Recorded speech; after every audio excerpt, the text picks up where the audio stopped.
Recebemos hoje o deputado federal Jefferson Campos, que estará conosco aqui no Centro dos Questionamentos, respondendo às perguntas dos nossos formadores de opinião independentes.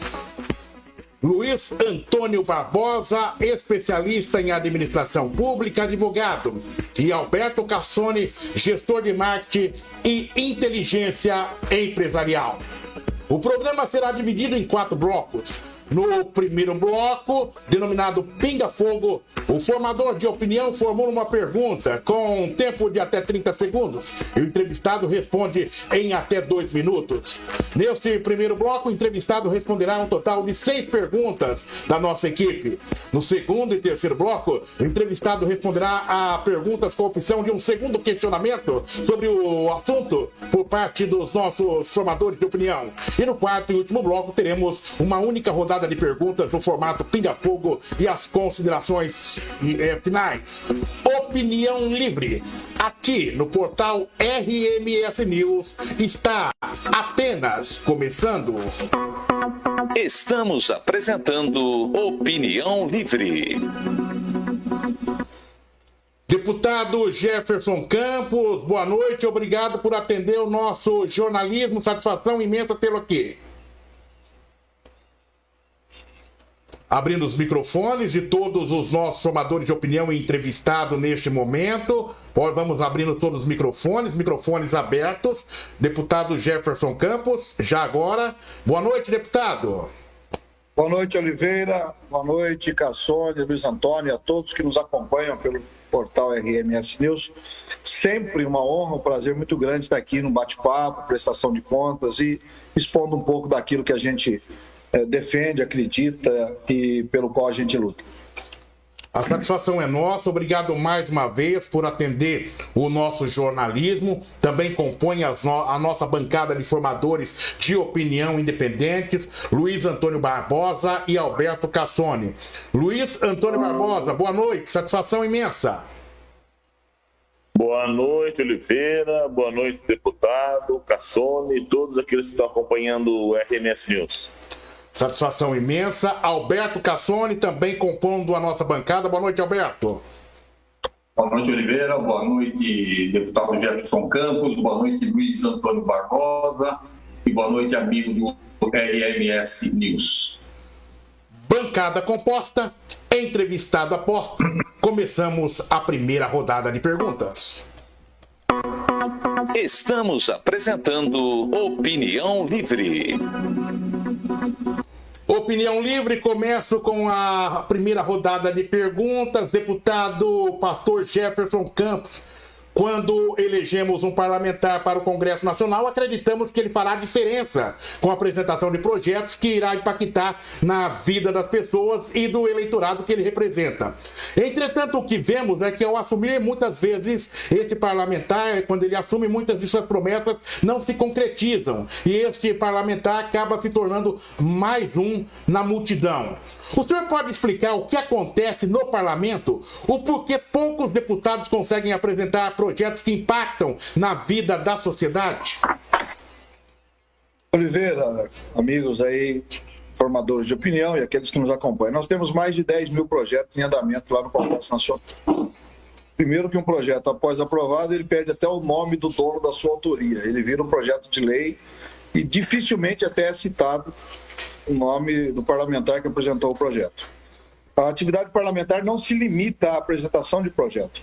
Aliás, eu diria que esse é um pequeno momento da atividade parlamentar. Eu não creio que haja, Oliveira e amigos, projetos revolucionários. Se nós conseguirmos aplicar o arcabouço de leis que nós temos, e temos muita lei, se nós conseguirmos fiscalizar o executivo, se nós conseguirmos nos empenharmos no dia a dia da nação e tomarmos medidas corretas, nós atenderemos, sem dúvida alguma, a expectativa daqueles que nos elegeram. Eu não creio que alguém votou em mim porque eu vou apresentar um projeto revolucionário. Apresentou em mim para que eu tenha uma conduta correta, uma fiscalização correta, para que eu represente os anseios e valores que já estão postos na sociedade. E é claro que nós furtamos também a apresentação de projetos, participando de comissões, participando de plenário, de debates. Então é por isso que especificamente nessa questão dos projetos, às vezes não há nem essa relevância, né? É claro que é importante, eu estou aberto a todas as opiniões, eu recebo às vezes propostas de pessoas que querem que a gente apresente projetos, mas isso tem que ser muito bem avaliado, a tramitação é longa, é difícil. Em um mandato só é difícil você aprovar um projeto, porque vai para as comissões, todo projeto passa por diversas comissões, comissão de justiça para saber da sua legalidade, depois de saúde, se for da área de saúde, educação, segurança, relações exteriores, cultura, indústria e comércio, ou seja, é um trâmite demorado. E agora ainda, com esse tempo, nós ficamos praticamente o ano todo sem comissões. Isso fez com que ainda houvesse um atraso ainda maior no número de projetos. Então, é importante o projeto? Claro que é.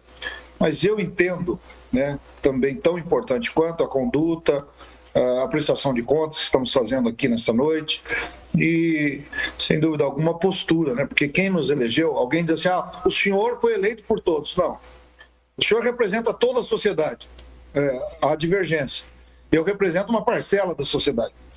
Eu não represento, por exemplo, aqueles que lutam pelo aborto. Eles têm lá os seus representantes. Eu não represento aqueles que lutam pela liberação das drogas. Tem lá os seus representantes.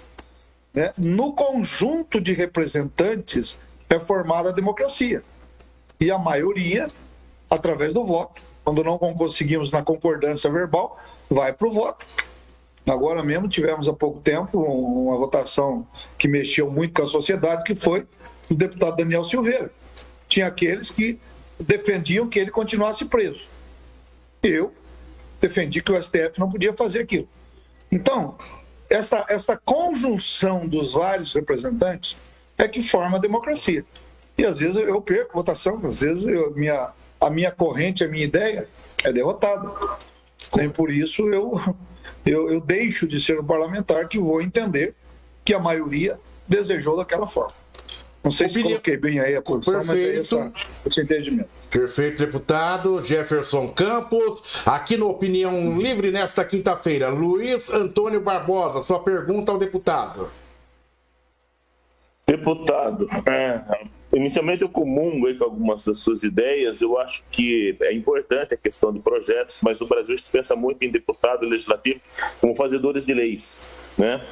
Eu entendo mais que o legislativo deveria trabalhar bastante na questão da fiscalização, na questão do acompanhamento da administração pública, como acontece em outros países. O sistema legislativo americano não se faz leis todos os dias, muito pelo contrário.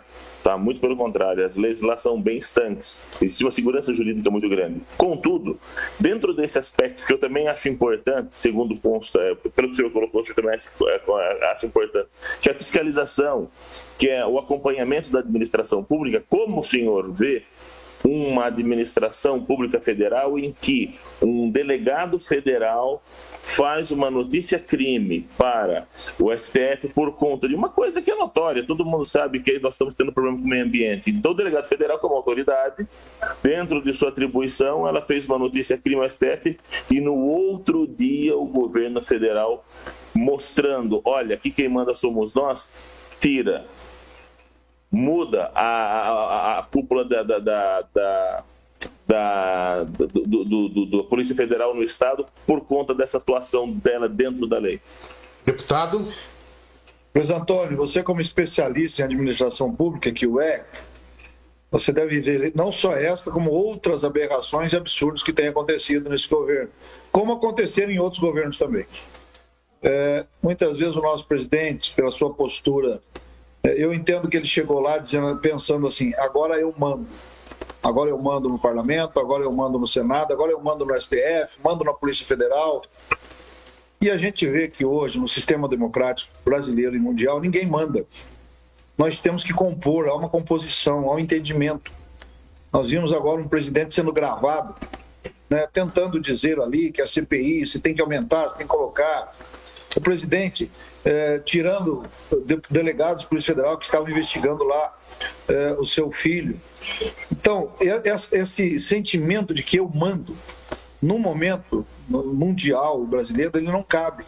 O que aconteceu com esta autoridade da Polícia Federal, de representar e fazer uma queixa-crime, como qualquer cidadão pode fazê-lo, investido da autoridade que tem, né?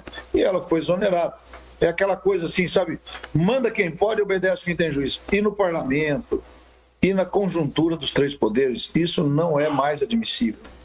E por isso que cada vez a gente está vendo representações em cima de representações, às vezes palavras mal colocadas, às vezes sentimento mal colocado. Eu acredito que o tratamento da pandemia, como está se tratando a pandemia, como está se comunicando isso, é um grande motivo de nós avaliarmos o trabalho de cada presidente. Eu sou totalmente contra, né, que você haja com o fígado, né, porque quando você assim faz, você acaba perdendo a razão, né? E parece-me, nesse caso específico, o Luiz Antônio, que você comentou, que foi exatamente isso que aconteceu, né? Aí, como eu sou o chefe maior, eu mando e eu faço o que eu quero. É lamentável, e até para isso existem os remédios jurídicos e parlamentares para corrigir essas distorções. Deputado Jefferson Campos, no Opinião Livre. Alberto Cassone encerrando essa primeira rodada de perguntas. Pinga Fogo. Bem, deputado, como o senhor mesmo citou na questão da prisão do deputado Daniel Silveira, do seu partido, que são mais ou menos 30 integrantes do seu partido na Câmara, a grande maioria votou pelo sim e o senhor apresentou o voto pelo não, compondo uma minoria do seu partido. O senhor poderia rapidamente justificar o seu voto? Poderia. Primeiro que eu não votei a prisão do deputado Daniel Silveira. Eu votei a ação do STF. A prisão e o comportamento do Daniel Silveira, o deputado, com o qual eu não concordo com muitas atividades dele, nós vamos votar agora no Conselho de Ética. E ele vai para o plenário e pode até ser cassado. Agora, tolher um deputado, entrar na sua casa no meio da noite, né? Você vê esse caso, por exemplo, do Rio de Janeiro, a polícia esperou das 6 horas da manhã para entrar na casa do casal lá, que supostamente, né, matou a criança, respeitando até um casal de pessoas que supostamente, né, estão aí envolvidos num crime. Eles esperaram às 6 horas. Com os deputados, não. Vai entrando, entra na casa. Então, eu votei não, contrário ao meu partido, porque eu entendi o seguinte, que o STF não tem autoridade para prender. O Alexandre de Moraes, ele foi Ministério Público, ele foi juiz, ele foi executor, né? Ao mesmo tempo, nós como advogados sabemos que não há legitimidade. Luiz Antônio, além de também advogado, aqui essa bancada especialista, né, sabe do que estamos falando, acompanhamos dia a dia, tanto é que a repercussão contra o próprio Supremo Tribunal Federal foi péssima, né? E contra os deputados que votaram também pela prisão, pela manutenção da prisão, porque ali não estava sendo julgado o Daniel Silveira, e sim o STF, que no meu entendimento errou. E por isso, justificando aqui o meu voto, eu votei contra a ação do STF. Agora virá recheado de provas, debates, virá o caso do deputado Daniel ao plenário. E ele pode até ser cassado. Aí sim faz parte da democracia, não estou antecipando meu voto. Mas não da forma como foi feita através do STF. Estamos apresentando Opinião Livre. Deputado federal Jefferson Campos, no centro dos questionamentos, hoje, aqui no Opinião Livre. Obrigado pelo carinho da sua audiência. Você que nos acompanha em todas as nossas plataformas, no YouTube, no Facebook ou direto no nosso portal, na página principal. Obrigado sempre pela sua audiência. Portal RMS News, que a cada dia mais aumenta o número de internautas que acompanham o nosso programa e as nossas programações e os nossos conteúdos. Obrigado pelo carinho da sua audiência sempre. Vamos para a segunda rodada de Pinga Fogo. Perguntas Pinga Fogo nesse bloco. Deputado Jefferson Campos, eu começo essa segunda rodada. Seu grupo político não apoiou o atual prefeito de Sorocaba nas eleições de 2020, ou seja, o apoio foi declinado à ex-prefeita Jaqueline Coutinho. No último sábado, Rodrigo Manga, do Republicanos, completou 100 dias no comando da prefeitura de Sorocaba. Qual a relação do seu mandato com o atual prefeito de Sorocaba e como avalia os 100 primeiros dias do prefeito na administração da cidade? Oliveira, você colocou muito bem, né? Nós estávamos nessas eleições em um grupo oposto ao atual prefeito, reconhecemos a legitimidade do pleito, né? Ele teve a capacidade de se comunicar melhor com o eleitor, né? E acolher uma ansiedade e uma expectativa que havia na cidade de uma troca de comando, né? A delegada Jaqueline foi muito bem nessas eleições. No primeiro turno teve 16% dos votos, no segundo turno chegou a quase 48% dos votos, um crescimento muito grande. Ela também, né, eu a parabenizo também pelo seu desempenho. Agora, esta semana, tivemos uma notícia, né, que Sorocaba é a primeira do estado em transparência. Oliveira, amigos que estão nos acompanhando, vocês sabem que essa avaliação é do governo Jaqueline, não é do governo atual. O governo atual ainda não foi julgado na transparência das suas contas, né? Então, isso é do governo Jaqueline. Ela colocou em primeiro lugar entre 645 municípios no quesito transparência das contas. Então, uma pessoa digna, né? Uma pessoa, sem dúvida alguma, que mereceu o nosso apoio. O prefeito Manga, eu tenho um relacionamento formal com ele, me ligou na época das emendas agora, no começo do ano, pedindo para que eu destinasse recursos para 2 unidades do SAMU para Sorocaba, equipadas, R$640 mil, eu assim o fiz, né? Temos uma relação institucional, né? Não é uma relação formal política, mas o meu mandato sempre continuará sendo. Eu sou o deputado que mais trouxe recursos para a área da saúde de Sorocaba, até porque já estou lá há 20 anos, vou completar 20 anos.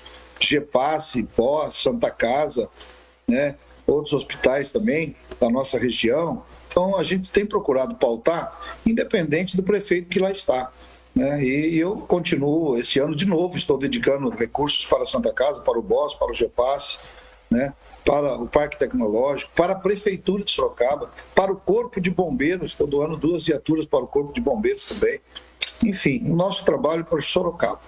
Não estamos dentro do governo, mas torcemos pela vitória. Quanto aos 100 dias, eu creio que houve erros e acertos, né? Houve muitas contradições daquilo que foi dito na campanha e do que foi feito agora nesses 100 primeiros dias. Se eu fosse avaliar de uma forma geral, eu digo que é mais positivo do que negativo. Reconheço que o prefeito é um homem trabalhador, né? É um homem bem articulado, é um homem bom de comunicação, o que não basta para administrar uma cidade, né? Alguns problemas na Câmara Municipal, alguns vereadores descontentes, que sempre haverá. Então, a habilidade dele, né, em dirimir estas questões, em ter a Câmara do seu lado, ter um secretariado competente, né? Em algumas situações eu acho que ele acertou e outras errou, nada que comprometa até o momento a sua administração. Opinião Livre hoje recebe o deputado federal Pastor Jefferson Campos. Alberto Cassone, sua pergunta ao deputado. Deputado, a CCJ está propondo aí o voto auditável. Qual é a sua opinião? O voto auditável? Nós já votamos esse projeto e aprovamos esse projeto. É o projeto do Bolsonaro, aliás, o único, você falou de projetos, Oliveira, em 28 anos, o único projeto que o Bolsonaro aprovou. E hoje é presidente do Brasil. Então, como disse aí o Luiz Antônio Cassone, nós vemos que a relativização do projeto não é tão ponderada na hora do voto. O nosso presidente, em 28 anos de mandato, apresentou um projeto e virou presidente do Brasil. O voto já foi aprovado, né? O Supremo Tribunal rejeitou, né, não colocou em prática esse projeto, dizendo que ficaria muito caro. Eu ouvi à época um argumento de um ministro do Supremo que custaria próximo de $5 mil cada impressora, que vai em cada urna. Isso é um absurdo, né? Isso não existe. Hoje, qualquer máquina de cartão de crédito já imprime ali na hora o seu comprovante. Qualquer impressora um pouco mais simples já pode ser usada. Eu acho válido. Né? E lembrando que o voto impresso, ninguém leva para casa o voto impresso. Você vota, ele aparece, você aperta o confirma, ele cai dentro de uma urna e fica ali guardado. Se houver alguma dúvida em relação àquela urna, alguma impugnação, você tem como contar os votos que estão ali, se conferem. Porque o grande problema hoje, que ela traz muita desconfiança, é na questão da transmissão dos dados. Quando se transmite os dados, né? E a gente fica ouvindo um pouco de fake news, alguém que vai lá, filma, eu votei, não apareceu, 0 votos. Tem candidato que a urna que votou a esposa dele, ele teve 0 votos, aí já deu divórcio. Né? Nós poderíamos auditar aquela urna para ver se realmente a esposa votou ou não no candidato. Né? Eu sou favorável ao voto auditado. Eu acho que não é tão caro assim você imprimir um voto e o eleitor olhar o seu voto e ele cair dentro de um recipiente e poder ser depois auditado. Sou totalmente favorável a isso. Luiz Antônio Barbosa, recebemos hoje o deputado federal, pastor Jefferson Campos. Sua pergunta. Deputado, como você colocou aí, batendo naquela mesma linha do deputado Daniel Silveira, que foi preso, eu também concordo. Eu acho que o deputado fez situações aí escabrosas, mas existe um controle interno da Câmara, como existe o controle interno do Supremo Tribunal. Eu acho que existe a independência de poderes. E o que eu estou vendo aí, eu vou repetir aqui uma pergunta que eu fiz para o deputado Lippe. O que eu tenho percebido é que o legislativo federal, o legislativo nacional está se apequenando. Nós temos aí 3 poderes, aí, o senhor, como é uma pessoa estudada, também sabe a teoria de Montesquieu, os 3 poderes harmônicos, independentes entre si, mas que isso aí é uma regra em países desenvolvidos, mas isso não está acontecendo mais no Brasil. E não vou colocar nem em relação ao Supremo Tribunal, tá? Estou colocando até em leis, por exemplo, o CPC, que foi aprovado pela Câmara, pelo Senado, depois de muito debate, e partes do CPC estão sendo relativizadas, uma situação que não existe na Constituição brasileira, por tribunais inferiores, pelo STJ. Ou seja, o poder legislativo brasileiro está perdendo muito a sua força. E aí, o que fazer? Luiz Antônio, você coloca de uma forma muito simples e brilhante esse posicionamento em relação à separação dos poderes. Hoje nós vivemos uma ditadura do judiciário. Hoje nós vivemos essa ditadura. Acabamos de ver agora o ministro Barroso determinando que o Senado abra uma CPI.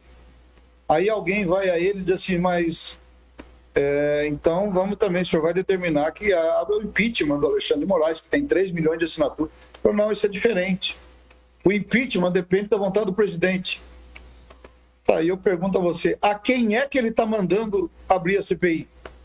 Ao presidente. Porque se o presidente Pacheco não abrir a CPI, então ele ordena, presidente, eu ordeno que você abra. Mas o impeachment, isso é competência do presidente. Eu não posso dizer para ele, porque é foro íntimo. Né?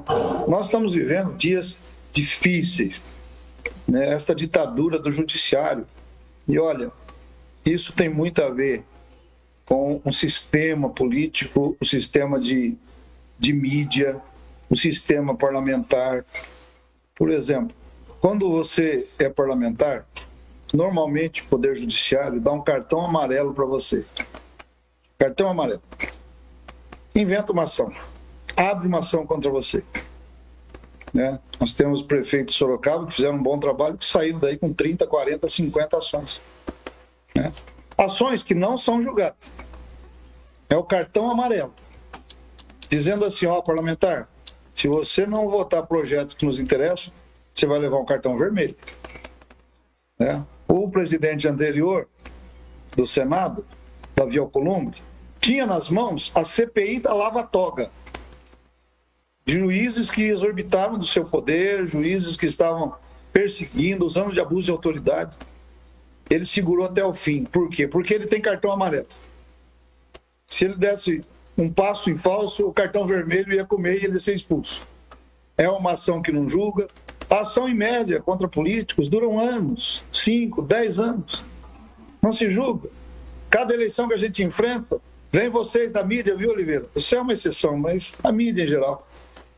Olha, o deputado está sendo investigado por isso, por aquilo outro. Deputado pode perder isso, perder aquilo, pode ir preso, passou a eleição, acabou.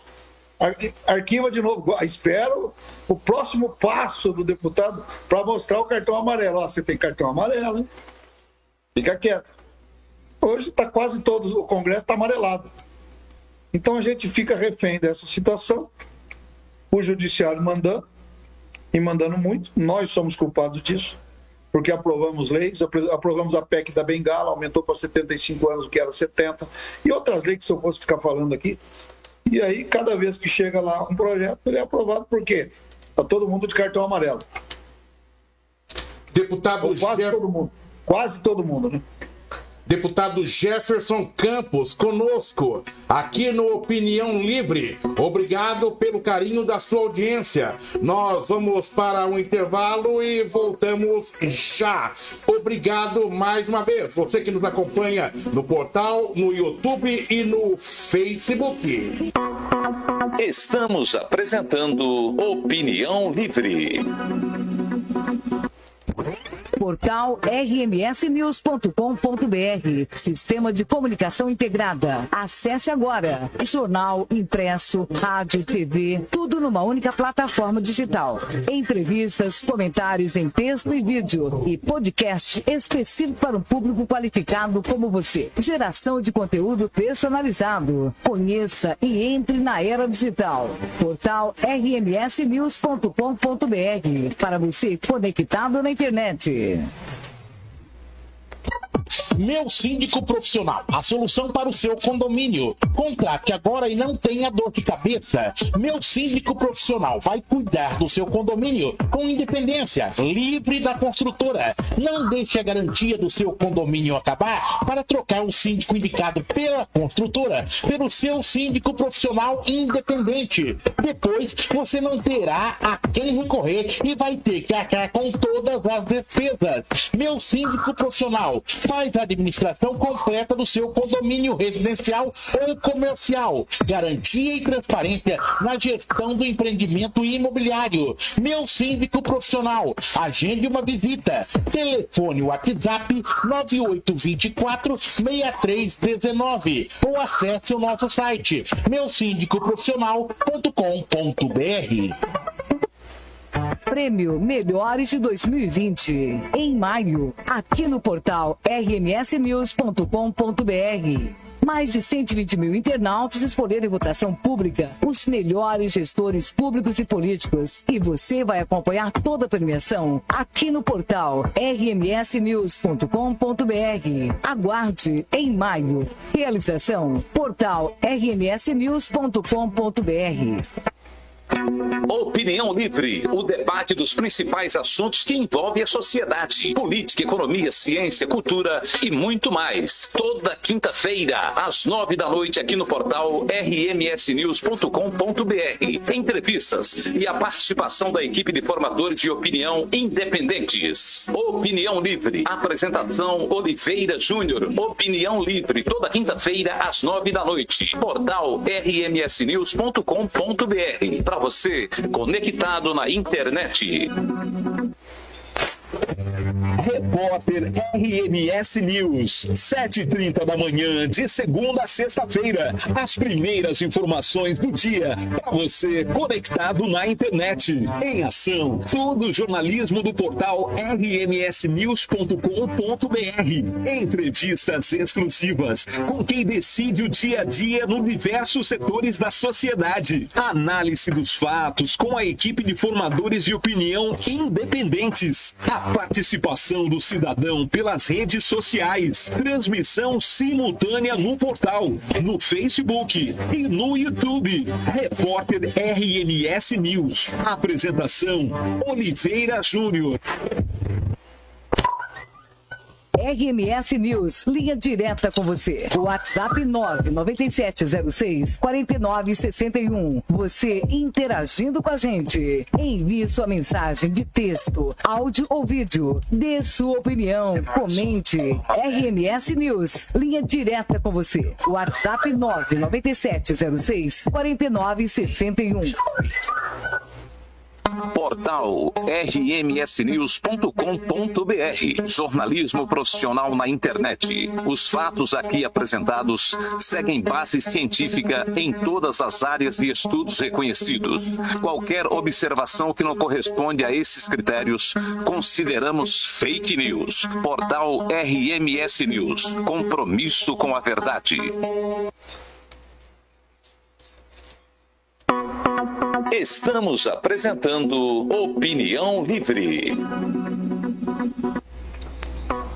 Portal RMS News, jornalismo para você conectado na internet. Estamos apresentando Opinião Livre.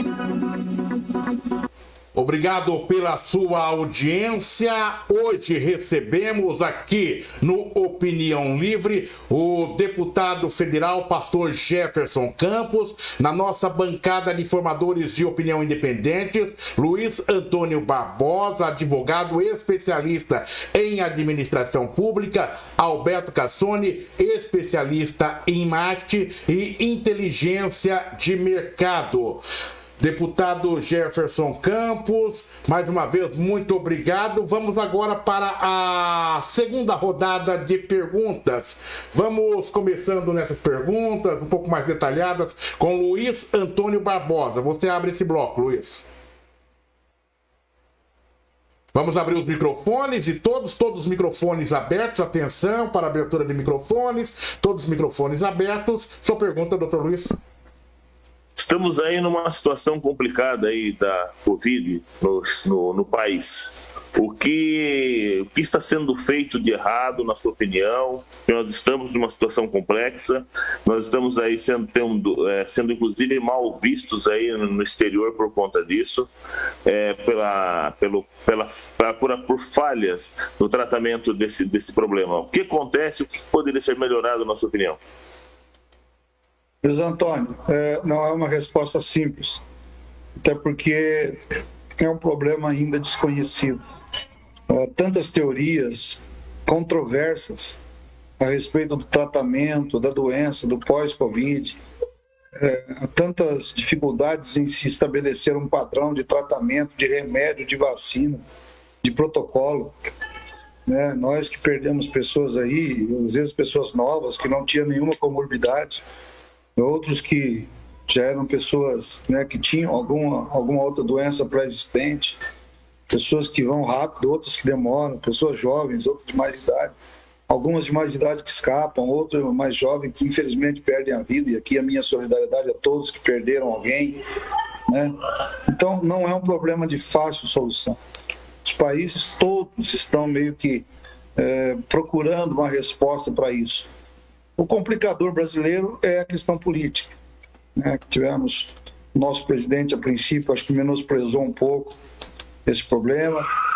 No carnaval passado, quando já se havia indício de que haveria uma pandemia, também desprezamos isso.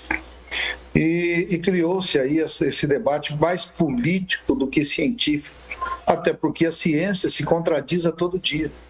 Nós temos especialistas para toda a área, uns dizendo uma coisa, outros dizendo outra. Não tivemos uma união nacional em torno do combate à doença. Não tivemos um esforço concentrado nacional para que se vacinasse ou para que se testasse em massa. Há exemplos isolados, temos Porto Feliz aqui, tem Chapecó lá, tem não sei aonde, que fez, que vai. De repente, nossa rede hospitalar, o SUS, que é um dos melhores sistemas de saúde do mundo. Eu conheço pessoas que moram nos Estados Unidos, quando precisa se tratar, vem para cá. Os Estados Unidos perdeu muita gente, morreu muita gente, porque a pessoa ficava doente em casa e não ia no médico, porque é muito caro. Então ele ficava em casa achando que era uma gripe. E muita gente morreu porque o custo lá de um tratamento é caro. Quem tem alguém que mora nos Estados Unidos sabe disso. Qualquer tratamento de saúde é caro, eles atendem, eles cobrem, eles pegam ambulância, mas a conta chega, e chega pesado. No nosso sistema, logicamente, que já tínhamos problemas antes, já faltavam leitos antes, já tinha fila de espera antes. O profissional médico, né, ele tem um papel importantíssimo no combate a isso, e eu reconheço que muitos têm se desdobrado nesse momento, mas há todo um sistema, né, em que o médico é a figura central, em que o médico, em Sorocaba, a carga horária, se não me falha a memória, é de 3 horas do médico. Essas 3 horas ele pode atender 10, 50, 20, 30, né, dependendo da demanda que existe. Né? Então, tudo isso, todo esse conjunto complexo, fez com que o vírus, que já era letal, que já era perigoso, que já matou, está matando no mundo todo, chegasse aqui e encontrasse um ambiente propício. Um país que não tinha uma ciência avançada, demorou-se para desenvolver a vacina, e, por outro lado, um ambiente político explosivo que nós estamos vivendo até hoje, né? Politizando, o presidente brigando com a China, com aqueles que poderiam nos dar o insumo para que produzíssemos a vacina. Hoje eles têm o insumo, eles podem priorizar se vendem para nós ou se vendem para os Estados Unidos. Os Estados Unidos é o Biden, que é aliado da China, nós estamos aqui criticando a China, né? Então, tudo isso num contexto internacional, tanto é que há poucos dias caiu o ministro das Relações Exteriores, né? Porque uma política ideológica que nos isolou. Infelizmente, essa é a verdade, a realidade, que nos isolou do resto do mundo. Meu pai dizia assim: filho, não bata em quem você vai ter que pedir bênção depois. Quer dizer, agora estamos nós lá na China, pelo amor de Deus, nos vendem insumo, né? E eles, nós sabemos, o maior parceiro agrícola que nós temos é a China, né?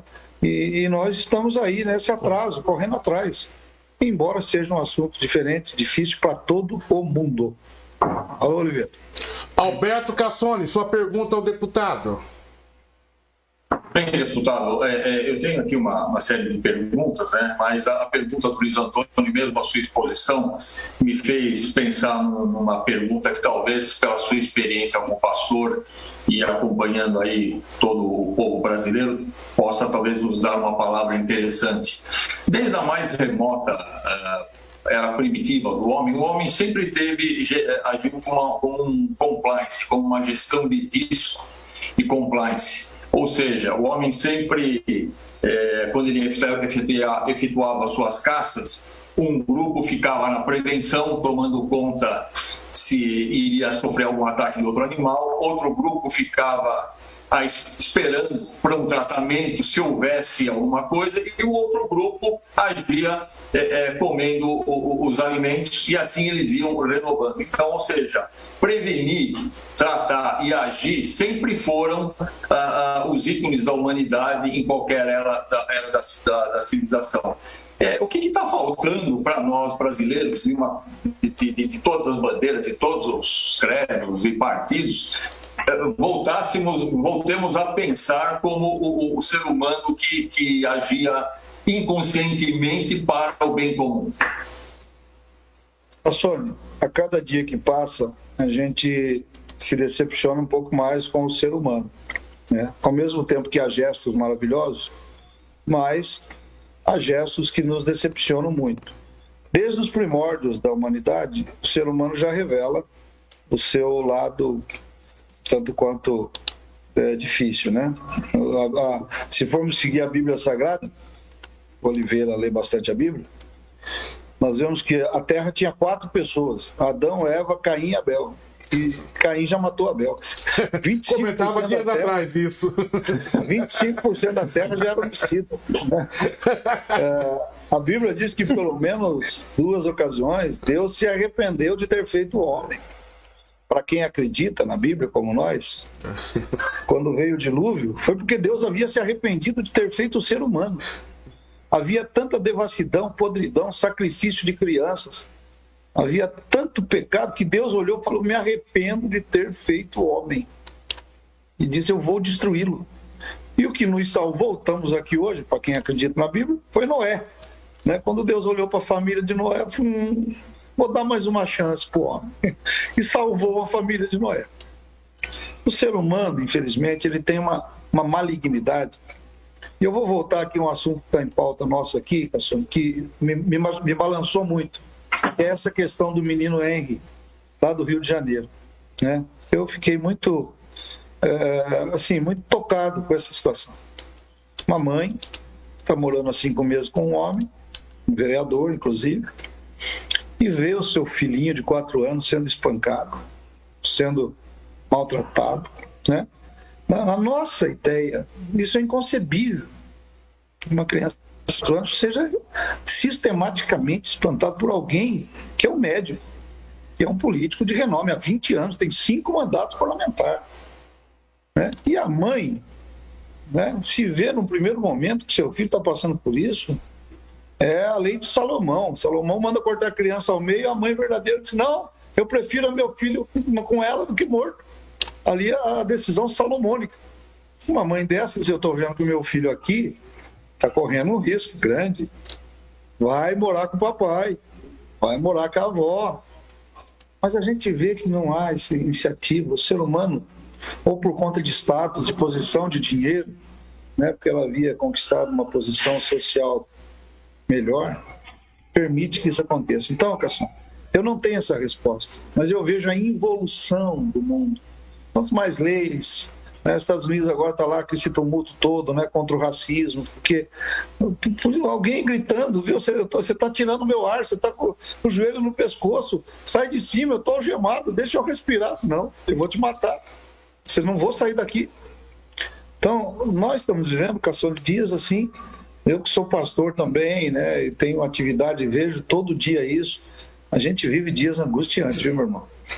Deputado Jefferson Campos, conosco no Opinião Livre. Deputado, minha pergunta agora, eleições, focando já as eleições de 2022. O senhor se referiu, né, como ele citou, que o senhor também é pastor, ou seja, antes de ser deputado, o senhor já era pastor, né? É um pastor nato, de família tradicional, perdeu recentemente os nossos sentimentos, o seu pai, e eu tive a oportunidade já de conversar contigo, né, através via telefone, WhatsApp, mandando a minha mensagem. Uma das grandes lembranças que eu tenho é que teu pai, inclusive, me autografou um livro quando eu estive no seu escritório, juntamente contigo.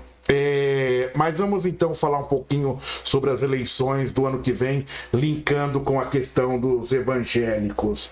O presidente Jair Bolsonaro recebeu uma grande parcela de votos, ou seja, de cristãos evangélicos nas eleições de 2018. O senhor acredita que ele vai repetir nas eleições de 2022 o que ele perdeu de crédito político junto a este eleitorado durante seu mandato, ou ele se mantém com esse eleitorado firme? Olha, Oliveira, realmente hoje os evangélicos ainda são uma massa de apoio considerável para o mandato do presidente Jair Bolsonaro. Talvez o último reduto aí que está restando a ele. Porque nem nas Forças Armadas nós temos visto mais tanta unanimidade quanto ele é. Né? Pessoal de direita, extrema direita, né, que lutam por ele, né, e é justo, é digno, é constitucional, é democrático. Tem visto que ele tem perdido apoio até mesmo dentro do governo. A base evangélica, nós não temos, enquanto questões de posicionamento, não temos o que reclamar. Né? Ele garante a nossa liberdade de culto constitucional. Bolsonaro defende os mesmos valores que os cristãos, não só evangélicos, católicos, cristãos, que foram tanto quanto atacados nos governos anteriores. Né? O que levou esse apoio ao Bolsonaro foi esse ataque violento que sofreram a família, as instituições, a democracia, as universidades. A esquerda, ela atacou com muita violência para implantar o seu sistema e, olha, está implantado aí, está muito difícil de ser quebrado todo esse sistema. Eu, lá na Câmara dos Deputados, quantas vezes eu passei no meio de... Pode continuar.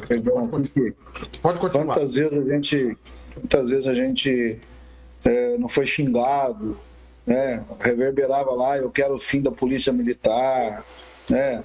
Subindo em cima das bancadas, enfim, quantas coisas nós tivemos que passar por isso, né? Uma luta assim contra a família, contra valores cristãos. Então isso tudo levou um apoio ao presidente Jair Bolsonaro e ele mantém esse apoio neste quesito. Ele mantém esse apoio. Ele não traiu os princípios que o levaram a ter o apoio dos cristãos do Brasil. Né? Eu vou por aqui porque hoje a gente vê tantos padres fazendo discurso de direita, né? Aliás, tem mais padres fazendo do que pastor propriamente. Né? Então vemos que uma boa ala da Igreja Católica ela apoia Bolsonaro. Né? Eu penso que esses que regem o seu voto pelos princípios não deixarão de apoiá-lo e votar nele. Ele pode perder uma ala que não está contente com a administração da pandemia, uma ala que não está contente com talvez a forma como ele aborda os temas, as franquias exageradas às vezes dele, as brigas desnecessárias, as palavras mal colocadas, a falta de apoio político, a falta de habilidade de negociar politicamente. Esses ele pode ter uma queda, mas dentro daqueles que definem o voto pela questão pura e simplesmente ideológica cristã, ele mantém esse apoio sim, Oliveira.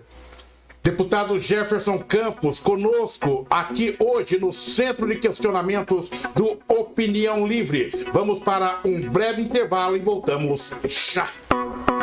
Estamos apresentando Opinião Livre. Portal rmsnews.com.br. Sistema de comunicação integrada. Acesse agora. Jornal, impresso, rádio, TV, tudo numa única plataforma digital. Entrevistas, comentários em texto e vídeo e podcast específico para um público qualificado como você. Geração de conteúdo personalizado. Conheça e entre na era digital. Portal rmsnews.com.br. Para você conectado na internet. Meu Síndico Profissional, a solução para o seu condomínio. Contrate agora e não tenha dor de cabeça. Meu Síndico Profissional vai cuidar do seu condomínio com independência, livre da construtora. Não deixe a garantia do seu condomínio acabar para trocar o síndico indicado pela construtora pelo seu síndico profissional independente. Depois você não terá a quem recorrer e vai ter que arcar com todas as despesas. Meu Síndico Profissional faz a administração completa do seu condomínio residencial ou comercial. Garantia e transparência na gestão do empreendimento imobiliário. Meu Síndico Profissional. Agende uma visita. Telefone WhatsApp 9824-6319 ou acesse o nosso site meusíndicoprofissional.com.br. Portal rmsnews.com.br. Jornalismo profissional na internet. Os fatos aqui apresentados seguem base científica em todas as áreas de estudos reconhecidos. Qualquer observação que não corresponde a esses critérios, consideramos fake news. Portal RMS News. Compromisso com a verdade. Estamos apresentando Opinião Livre. De volta no Opinião Livre, hoje estamos recebendo com grande satisfação o deputado federal, deputado pastor Jefferson Campos, conversando conosco, analisando os principais assuntos do dia. Deputado Jefferson Campos, a câmera está balançando aí, deputado? O que está acontecendo, deputado? Não deixaram para... tá se ajeitando aí, deputado? Cadê o microfone do deputado? Eu coloquei ele agora na famosa saia justa, voltou rápido, ele aproveitou o intervalo, não vou acertar no intervalo a câmera aqui, o pessoal já cortou o intervalo rápido. Só abriu o microfone, deputado Jefferson Campos. Me ouve aí, deputado, agora? Ok. Perfeito. Tive que me ajeitar para ligar a bateria aqui, para não ficar sem bateria. Fique tranquilo que isso acontece em tempos de pandemia, viu? E do famoso home office. Alberto Cassoni. Dá para terminar a conversa aqui. Vamos lá. Alberto Cassoni, sua pergunta ao deputado. Bem, deputado, como o senhor disse na sua participação anterior, a sociedade brasileira, ela se situa dentro de uma vertente latina, de uma cultura predominantemente marcada pela influência cristã. Então, nesse aspecto, nós, o povo brasileiro, nós somos majoritariamente cristãos. E na PEC da juventude, onde se lia os direitos econômicos e sociais e culturais da juventude, passou-se a ler os direitos econômicos e sociais da família, da criança, do adolescente, do jovem e do idoso. Essa me parece que essa ementa, não sei como é que chama, isso foi de sua autoria, né, essa colocação. Considerando a família, como o senhor vê a situação hoje da precariedade que se encontra as famílias de baixo poder aquisitivo aí nessa realidade que nós estamos vivendo de pandemia, onde as liberdades fecham algumas oportunidades, mas porém abrem algumas portas para algumas vias ilícitas aí. Isso é muito preocupante. O que nós podemos fazer nesse momento? Olha, a desagregação da família ela é notória. Nós temos isso, a falta de relação entre pais, mães. Esta pandemia aumentou ainda mais a violência doméstica, o número de divórcios, a separação, a depressão, a angústia, suicídio. Tudo isso faz parte de um contexto. As pessoas que não se conversam, não se falam. Hoje, com a tecnologia, os pais estão trocando o tempo de qualidade com os filhos por uns aparelhos celular. A criança começa a cobrar um pouco de atenção, já joga um equipamento na mão dela e ela já acaba ficando entretida ali e acaba deixando os pais. Então, tudo isso, essa desagregação da família, leva com que a sociedade seja desagregada. Não há uma sociedade forte, firme, sem família forte. Nós temos visto isso, valores invertidos, inversos, de pais contra filhos, filhos contra pais. O que nós fazemos, na verdade, você colocou muito bem, nós somos de uma formação cristã, aliás, de uma formação cristã católica, é a raiz da nossa sociedade. Os evangélicos de um tempo para cá, Cassone, que começaram a ter um protagonismo maior, uma penetração maior. Eu mesmo, quando era criança ainda, meu pai era pastor já, e eu, na minha classe de infância, eu era o único crente que tinha, não era nem evangélico, era crente, E a gente era visto assim, com muita... com expressão quase assim de espanto, Nossa, ele não é católico, ele é crente.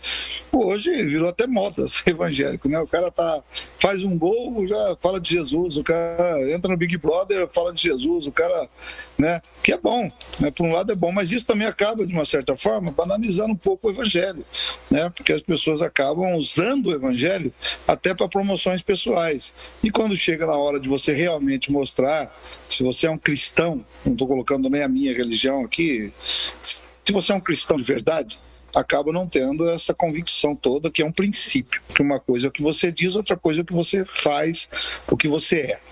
Então nós entendemos que a nossa juventude é prioritária, e não só a juventude, a adolescência, os juniores, que são a partir dos 9 anos de idade. É sabido que a formação de um caráter, de uma personalidade, ela chega ali nos 12 anos, por aí, quando você não tem um pai presente, uma família presente, quando você não tem um aconselhamento, quando você não tem uma fé. Olha, porque nós trabalhamos com droga, nós temos casas de recuperação que trabalham com pessoas drogadas, nós alimentamos vidas. A Oliveira falou que eu sou pastor, antes de vir aqui no programa, Oliveira, eu estava lá na minha igreja, fazendo live para o nosso povo. Então, o difícil não é tirar uma pessoa da droga, o difícil é tirar a droga da pessoa. O difícil não é tirar o homem da rua. Eu vejo ali a prefeitura, nesses 100 primeiros dias, já lá na Praça da Vila Helena, perto da igreja lá, que ia cheio de homens, moradores de rua, eles foram lá, limparam, pintaram a praça, iluminaram, com uns 2 dias assim, muito bom, bonito. Hoje já voltou tudo de novo, passei lá esses dias, estava lá de novo. Os moradores de rua, ali na Avenida Ulisses Guimarães, que eu passo constantemente também, tinha uma mini Cracolândia, foram lá, limparam, passaram, tiraram. Eu passei lá hoje, já estavam lá de volta, E não adianta você chegar para uma pessoa daquela e dizer, olha, eu vou te dar um emprego, você vai sair daqui, ou eu vou levar você para uma clínica. A gente oferece, eu cuido de clínicas de recuperação. Então, a valorização da família enquanto sociedade, quem tem que educar o filho não é o professor, quem tem que educar o filho não é o pastor, quem tem que educar o filho é a família. A educação vem do berço, dizia os nossos antepassados. Professor é para ensinar, professor é para nos fazer entender as matérias da vida, geografia, ciência, matemática, português. Agora, quem tem que educar é o pai, a mãe, é a família. Nenhum pai e mãe gosta de quando o seu filho é repreendido por um estranho, um terceiro.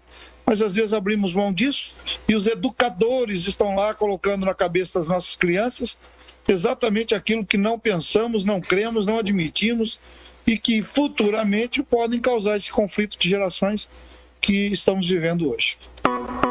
Estamos apresentando Opinião Livre. Deputado Jefferson Campos, no Centro dos Questionamentos da Opinião Livre. Sua pergunta, doutor Luiz Antônio Barbosa. Deputado, você é realista, sim, em relação ao Brasil, e eu gostaria de sua opinião em relação a como sair disso. Dados. Mercedes, setores da Mercedes deixaram o país. A Ford deixou o país. Agora a LG está deixando o país. A Sony, Zona Franca de Manaus, deixou o país. Todo ano, um número grande de empresas multinacionais estão deixando o país. A produção industrial nossa está no menor nível em 70 anos. O Brasil deixou os 10 maiores economias, já chegou em sexto. Ou seja, é um fato, não é uma questão de opinião. Do ponto de vista econômico, nós estamos indo ladeira abaixo, tá? E de outra banda, nós estamos vendo aí discussões, com perdão da palavra imbecis, que eu concordo plenamente com o senhor. Eu acho que escola é para se ensinar. Para ensinar história e geografia. A gente vê como essa discussão de ensino de sexualidade em escola, começa a discutir um monte de besteira que não vai levar o Brasil a lugar nenhum. Nós estamos com um problema sério no país. Como o senhor vê?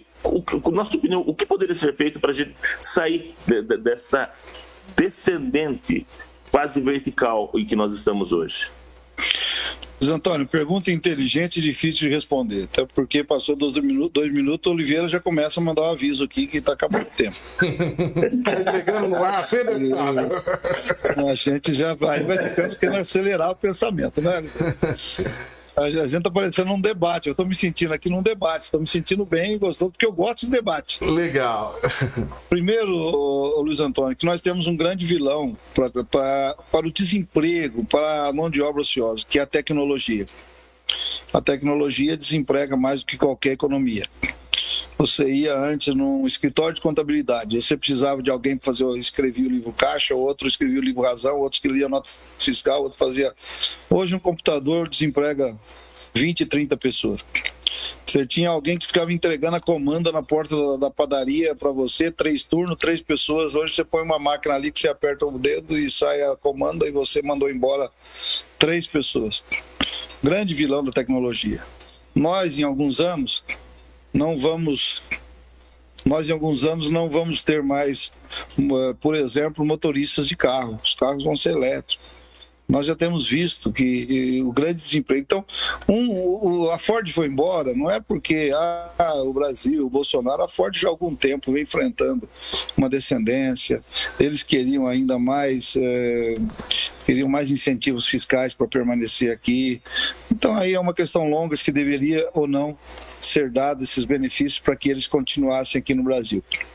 A tecnologia, ela vai transformar o mundo. Em 10 anos nós não vamos ter dinheiro, vai ser um dinheiro virtual. O Bitcoin hoje já é a moeda mais forte do mundo, né? Nós não vamos ter motorista. Eu fui em 2019 na Espanha, né? A tecnologia 5G, o ministro da Ciência e Tecnologia, o Marcos Pontes, ele já estava na Espanha dirigindo um caminhão que estava na Suécia, né? Nós não vamos ter muitas profissões hoje, aliás, a maioria das profissões que nós temos hoje, elas deixarão de existir. E olha, essa pandemia está mostrando bem isso. O Detran, por exemplo, está fechado faz 1 ano. Continua. Hoje você tem um aplicativo que você entra, faz seu documento, daqui a pouco despachante não vai ser necessário. Cartórios, o Brasil é um dos poucos países do mundo que ainda temos cartórios, né? Nos Estados Unidos você assina no seu próprio tablet aqui, já vale como documento. A tecnologia vai transformar este mundo, está transformando o mundo. E se nós não nos aprimorarmos e atentarmos a ela, nós corremos o risco de perder muito economicamente. O Brasil, o que mantém ainda hoje a nossa economia ativa é o agronegócio. Hoje o agronegócio é fundamental para nós, e graças a Deus que o Brasil tem terras agricultáveis, tem um clima favorável, tem uma plantação, né, que a comida sempre a gente vai exportar.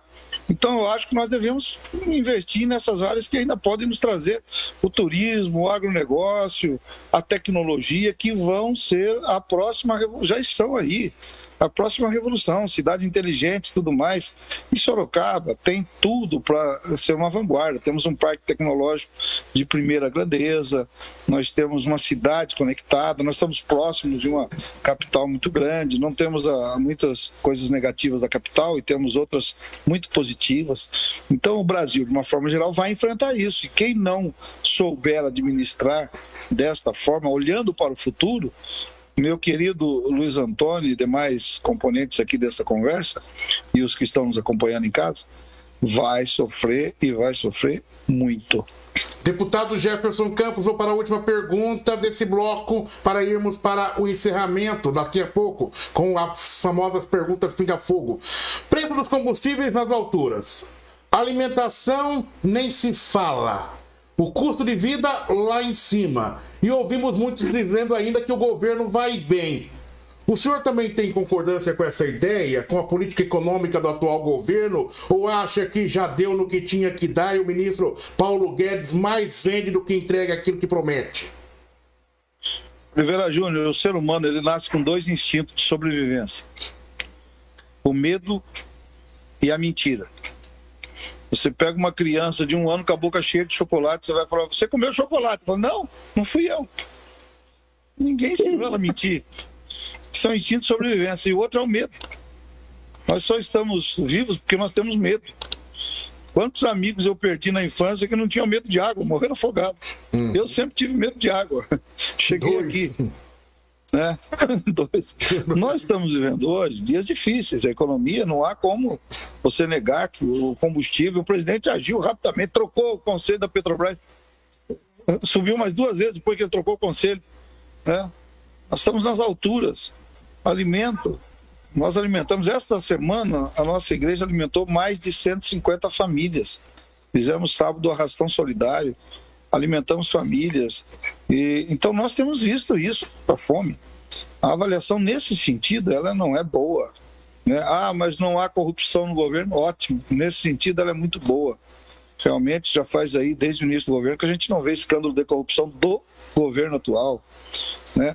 Mas a composição geral seria o ideal, né? Que você tivesse um avanço econômico, de empregos, de trabalho. Como eu disse, tem o grande vilão do desemprego também, que é a tecnologia, mas a política econômica é a maior responsável, sem dúvida alguma, para gerar empregos. O Bolsonaro foi eleito, né, com a bandeira de você melhorar a condição do empresariado. Hoje, ser empresário nesse país é quase um crime, né? Para você abrir uma empresa, para você manter uma empresa, impostos, carga tributária. Faz 2 anos que o Bolsonaro está prometendo mandar para o Congresso um projeto de reforma tributária. Já mandou, já retirou. As privatizações, né? Um correio que dá 1,5 bilhão de prejuízo por ano para o Brasil. Não se justifica. Né? Empresas que estão aí são cabides de emprego. E olha, é melhor passar para a iniciativa privada, que nos dê lucro, que administre melhor, que tenha um gerenciamento mais efetivo. Isso é complexo. Isso vai ser cobrado, porque nós já estamos aí às vésperas da próxima eleição. Daqui 1 ano já não se vai falar em outra coisa a não ser 2022. Né? Sobre as eleições de 2022. Então é algo complexo. Né? Mudar o Brasil, melhorar a condição de vida é algo complexo. Vai desde combate à corrupção até política, como combustível, como alimento, que faz com que as pessoas tenham... A fome ela é emergencial, você tem que dar comida enquanto você está gerando outras riquezas. Meu pensamento. Estamos apresentando Opinião Livre. Opinião Livre, vamos para a última rodada de perguntas, o famoso pinga-fogo, 30 segundos para a pergunta, até 2 minutos para a resposta do deputado, e daí nós voltamos para as considerações finais. Ele que está se sentindo num debate, foi o que ele declarou há pouco aqui com a gente. Você já participou para prefeito? Não, né, deputado? Porque você não disputou a prefeitura de Sorocaba. Tem essa pretensão? Disputar a prefeitura? Oliveira, eu estou no 7º mandato parlamentar, né? Consecutivo. Desde 96 eu estou parlamentar. Já tive oportunidade de disputar a prefeitura, já tive convite, já teve momentos, né, que passou pela minha cabeça, mas não tenho essa pretensão, não. Acho que o prefeito hoje é uma posição de muita dificuldade. O prefeito hoje é uma posição... Não que o parlamentar não seja, né? Claro que o parlamentar também o é. Mas a verdade é que não é a minha vocação, não. Poder Executivo, deixo para outros aí que tenham mais vocação para isso. Eu vou pedir para os meus amigos aí, desculpas, não foi uma pergunta. Eu fiz uma pergunta, mas não estava dentro do pinga-fogo. Eu ia abrir com o Alberto Cassoni agora. Alberto Cassoni, sua pergunta. Deputado, quem estuda um pouco de geopolítica sabe que o Brasil é agora objeto de cobiça de muitas nações, né? E isso se deve-se às riquezas da Amazônia, se deve-se ao potencial agrícola, uma emenda que o senhor fez destinando também verbas do governo para produção, para incremento da produção do semiárido para o norte, também vai, com a água chegando lá, vai transformar o Nordeste numa nova frente agrícola, que isso assusta alguns países também. Enfim, o Brasil, de uma certa forma, pode perder de um lado, mas nós brasileiros damos um jeito e vamos andando pelo outro. Diante dessa cobiça que o Brasil vai sofrer aí com relação às suas riquezas, que estão inseridos no nosso conceito de soberania, como o senhor já fez, eu sei que no passado, parte da Comissão de Relações Exteriores e Defesa, como o senhor vê, como o senhor veria a entrada do Brasil na esfera do jogo nuclear das grandes potências, visando tirar essa assimetridade do nosso poder armado com relação a outras potências interessadas no nosso país? Ok. Pergunta muito inteligente. Só uma observação, Oliveira e amigos. Vocês sabem que já houve um deputado chamado Pinga Fogo de Oliveira, né? Deputado, vamos à pergunta. Então, Oliveira Júnior está perto de Pinga Fogo de Oliveira. Vamos à pergunta, deputado. Do Alberto Cassoni. Do Paraná. Ótimo. Tá certo, deputado. Boa referência. Então, Cassoni, você está falando da entrada nossa, especificamente nessa questão nuclear. Nós temos aí pertinho da gente aí, que é Aramar, né, enriquecimento de urânio para fins, né, de transporte da Marinha. Eu já visitei o trabalho da Marinha na Antártida, visitei no Porto de Itaguaí, onde o primeiro submarino nuclear brasileiro está sendo desenvolvido. Investimos muito recurso, é um grupo seleto de nações que dominam a tecnologia nuclear. O Brasil está se inserindo nesse contexto, embora a gente, né, lógico, é signatário do acordo internacional, eu ainda faço parte das relações exteriores, somos signatários do acordo internacional para o uso pacífico da energia nuclear.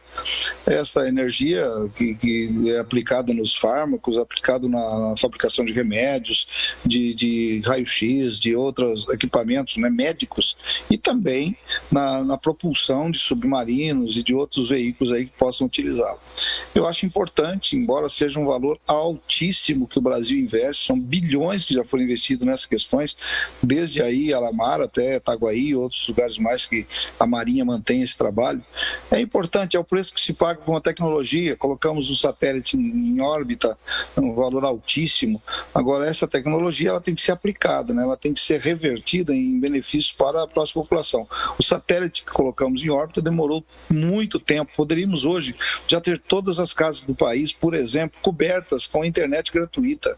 E olha, isso agora, nesse momento em que as crianças não estão podendo ir às escolas, em que há essa dificuldade de conexão para que os professores deem aula, seria de fundamental importância. Mas vamos descobrir hoje que tem os óbices, tem os problemas técnicos, políticos, para que esta banda de satélite não chegue aos lares brasileiros. Então, nós estamos inseridos nesse contexto, somos signatários de um acordo internacional da não proliferação de armas nucleares, obviamente, né, que é para fins pacíficos e medicinais. Tenho que fazer parte disso. Isso é um contexto global. O mundo é globalizado hoje. Qualquer ponto que você mexa no planeta, ele afeta a bolsa, ele afeta a nossa vida cotidiana, né? Coisas pequenas que afetam o país inteiro. Então, nós entendemos isso desta forma. O Brasil tem que estar dentro desse contexto, o Brasil tem que caminhar. Aqui é um carro que caminha paralelo a outros, né? Não dá para ir só estamos bem no agronegócio, mas estamos mal na tecnologia. Estamos bem na tecnologia, mas a saúde está uma porcaria. Nós estamos bem na saúde, mas a educação não... Então, isso aqui é uma casa, isso aqui é uma família, isso aqui é uma mente que tem que progredir paralelamente em tudo. Né? Se algo ficar para trás, nós vamos acabar sofrendo uma consequência. Deputado Jefferson Campos, no Opinião Livre, sua última pergunta, doutor Luiz Antônio Barbosa. Deputado, você colocou aí a questão da saúde, os tratamentos nos Estados Unidos, né? E realmente é um fato. A pessoa vai à falência nos Estados Unidos por conta de saúde, inclusive nos maiores índices de suicídio por conta dos contas de saúde. Levam as pessoas ao suicídio nos Estados Unidos. Só que essas informações não são passadas para o Brasil. Tá? O brasileiro imagina que Estados Unidos é uma maravilha, você vai lá e vai ter tudo. Não é assim. O sistema de saúde brasileiro é um dos melhores que tem no mundo. A realidade é essa. Mas ninguém sabe disso. Outro ponto, nós temos também uma informação distorcida quando a gente fala, por exemplo, do petróleo, né?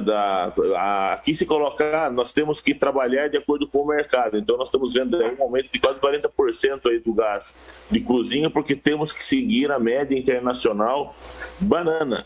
Por quê? Porque os países, eles subsidiam. Os Estados Unidos subsidia energia. A energia nos Estados Unidos, o petróleo é barato. Por quê? Porque os Estados Unidos subsidia energia e desenvolvimento.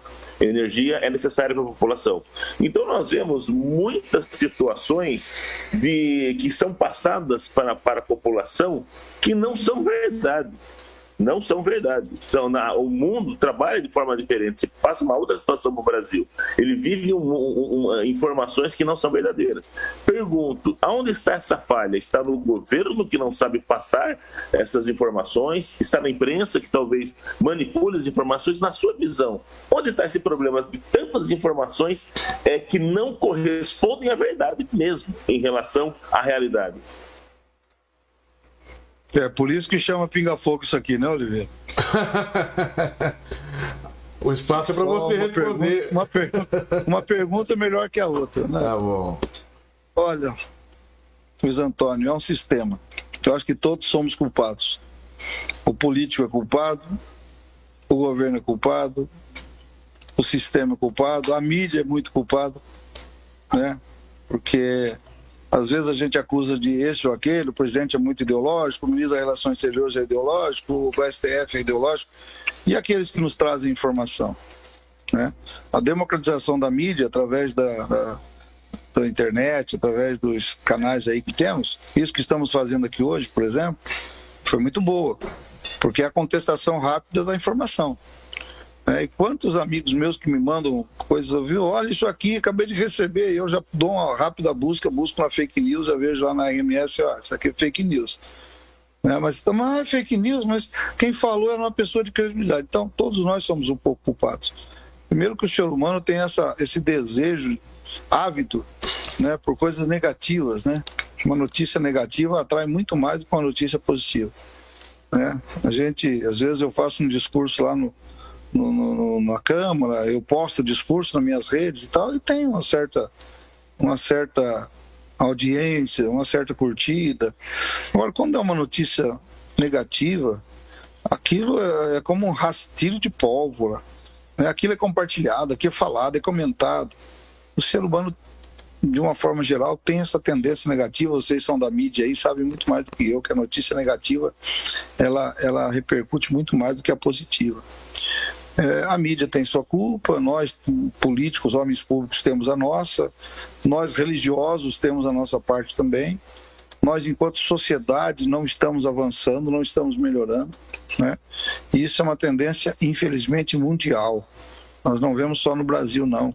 Nós vemos em muitos lugares isso que está acontecendo aqui. Se eu fosse analisar teologicamente, eu diria que é o fim do mundo. Se eu fosse analisar politicamente, eu diria que é a extremização da ideologia, né? O cientista político tem a visão dele. Nós aqui, como eu estou batendo um papo muito bom com amigos aqui, como pessoas que vivem a sociedade, o dia a dia, eu tomo meu cafezinho ali na padaria, eu jogo meu futebol, eu como churrasco com os amigos, eu estou na igreja toda semana. Eu vivo na sociedade, eu não vivo numa bolha, né? Então eu tenho que analisar isso em um contexto geral, dizendo que, infelizmente, essa profundidade, né, essa aproximação aí, talvez, de um tempo difícil em que o ser humano vai a cada dia regredindo. Hoje não devíamos estudar mais a evolução biológica, devíamos estudar a involução biológica, né? Porque parece que o ser humano, enquanto ser humano, ele está evoluindo, aumenta a capacidade. E eu vou usar aqui a Bíblia, diz assim: por aumentar a iniquidade, o amor de muitos esfriaria. E o aumento da ciência, já dizia o apóstolo Paulo, levariam muitos ao esfriamento na fé. Olha, escreveu isso há 2000 anos atrás. Só pode ser profético. Tá bom, Oliveira? É agora que eu faço a minha medida? Mais uma pergunta. A última pergunta. STF confirma a anulação das condenações de Lula, que pode disputar eleições no próximo ano. O que muda com essa decisão tomada agora à noite pelo STF? Quando eu estava assistindo, estava 7-1. Terminou quanto, hein? Já te confirmo aqui. 8-3. 8-3. 8-3. Isso, Luiz. 8-3. Eu tinha uma esperança, no fundo, que o STF não ia aprovar, referendar a decisão do Fachin, né? Mas estava enganado. Então, muda que um grande ator do cenário político nacional, ele está de volta. Inegavelmente, acho que haverá de novo aquela polarização entre Bolsonaro e PT. Seja quem for o candidato do PT, e se for o Lula, ainda mais. Ontem ainda estava vendo uma pesquisa da Poder 360 que dá Lula à frente e ganhando de Bolsonaro por 52-38 no segundo turno. Né? Tá aí Luciano Huck ganha do Bolsonaro. Uma pesquisa mesmo. Né? Até o Dória já está quase ganhando do Bolsonaro. Né? Então, é uma coisa assim meio para se pensar. Né? É um grande ator, o Lula, inegavelmente. Eu fui no Nordeste há algum tempo atrás, tomei um táxi lá, não me identifiquei, perguntei para o taxista, né, que estava numa cidade lá do Nordeste, disse: viu, por que aqui o Lula tem tanta votação tão alta, expressiva, aceitação? Ele falou: meu senhor, o senhor saía aqui da capital a 20 quilômetros, já não tinha mais luz elétrica, não tinha energia, não tinha internet, não tinha estrada. E aí veio o Lula, esse carrinho que eu tô aqui, eu comprei no programa dele, comprei uma casinha lá no Minha Casa Minha Vida, meus filhos estão estudando na escola. Houve, inegavelmente, na era dele, um avanço, né, em determinadas áreas, como houve o regresso em outras. Com o Bolsonaro está havendo um avanço em outras áreas. Né, o ministro Tarcísio, que é um baita do ministro, trabalhando, ampliando estradas, rodovias, cortando norte, nordeste. Então Lula é um grande ator que vem para disputar cabeça a cabeça. Pode acontecer qualquer coisa. Nós vemos, eu citei o exemplo da Jaqueline. Jaqueline teve 16% dos votos no primeiro turno e o Manga teve 39%. O Manga cresceu 12%, Jaqueline cresceu 33%. Né? O Trin chegou a 49 a 51, né? Então eu acho que com o Bolsonaro vai ser a mesma coisa. Se ele não ganhar no primeiro turno, todo mundo, no primeiro turno você vota em quem você quer, no segundo você vota em quem você não quer que seja. Né? Então vai ser de novo aquele cabeça a cabeça, pau a pau. Vai ser. Com Haddad foi 5 milhões de votos, né? A diferença pela metade. Com Lula vai ser ainda mais apertado. Vai ser uma eleição difícil. E olha, pode surgir um terceiro nome, porque 40% dos brasileiros às vezes querem o nem Bolsonaro, nem Lula. Talvez um terceiro nome, uma terceira via, um nome aí com penetração política, com visão empresarial, que eu não sei quem é, nem imagino quem possa ser, mas pode surpreender também. Tá bom, Oliveira? Estamos apresentando Opinião Livre. Deputado Pastor Jefferson Campos, foi um prazer imenso recebê-lo aqui no Opinião Livre nesta edição. Colocamos o nosso espaço nesse momento para as suas considerações finais. Obrigado, Luiz Antônio, Cassone, obrigado, Oliveira. Grande abraço a todos que nos acompanharam, a todos os amigos. Mais uma vez, referendando aqui que a gente tem que tomar cuidado com o momento que estamos vivendo. Temos perdido muitas pessoas queridas, próximas e distantes. Parabéns aí a todos os profissionais da saúde, médicos, enfermeiros, segurança, limpeza, pessoal que está nas ruas, no comércio, no trabalho, né? Os religiosos que às vezes estão aí se expondo também para atender a população. Enfim, todos aqueles que neste momento aí estão passando por esse momento e tem que sair de casa, né? Porque eu fico em casa, eu concordo, mas quando a pessoa tem uma estrutura para ficar em casa, né? Quando ela tem o seu salário, tem sua renda, o seu home office, mas muitos não têm isso e eles precisam sair para trabalhar, para ganhar o pão de cada dia. Então que saiam com segurança, com tudo aquilo que é preconizado aí pelos nossos cientistas e médicos e a gente possa viver, porque olha, a vida ela não tem preço, ela é importante, a vida é um dom de Deus e tudo mais perde a razão quando você perde a vida.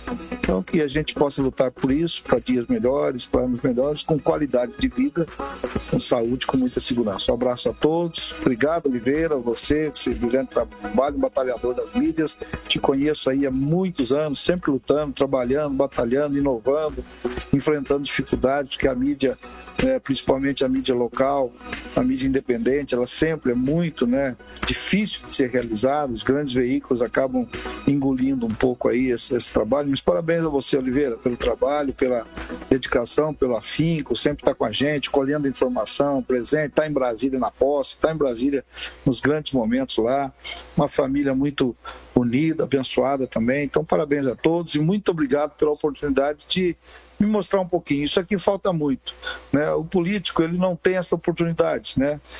E geralmente chega no ano da campanha, aí tudo que você faz não é mais trabalho, aí é política. Está fazendo isso porque vai ter eleição. E aí a gente acaba sendo colocado numa vala comum e todo o trabalho que a gente realiza acaba não sendo valorizado. Então, muito obrigado por esse tempo, muito obrigado pela oportunidade e que Deus abençoe a todos.